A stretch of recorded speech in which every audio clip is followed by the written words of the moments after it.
రంగారెడ్డి జిల్లా పాష మైలారం పారిశ్రామిక వాడలో జరిగిన ఘోర ప్రమాదంలో మృతుల సంఖ్య 37కి చేరింది. సిగాచి రసాయన పరిశ్రమలో భారీ పేలుడు సంభవించి అగ్నికీలలు పేలుడు ధాటికి పక్కనే ఉన్న భవనం కూలిపోవడం, పార్క్ చేసిన వాహనాలకు నిప్పు అంటుకోవడంతో మరో కొంతమంది తీవ్రంగా గాయపడ్డారు. ఇంకో 20 మందికి పైగా కార్మికులు గల్లంతైనట్లు సమాచారం.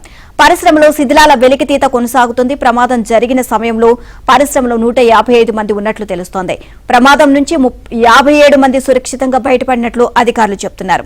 శిథిలాల కింద పలువురు చిక్కుకుపోయారు. దీంతో మృతుల సంఖ్య ఇంకా పెరిగే అవకాశం ఉందని తెలుస్తోంది.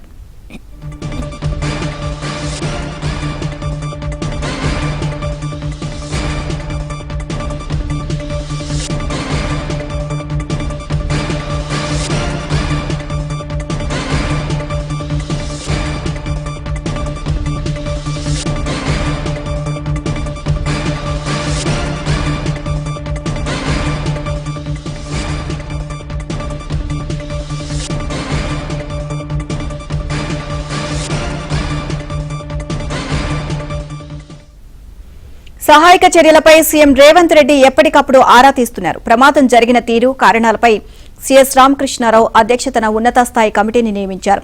ఇవాళ సీఎం రేవంత్ ఘటనాస్థలిని పరిశీలించనున్నారు.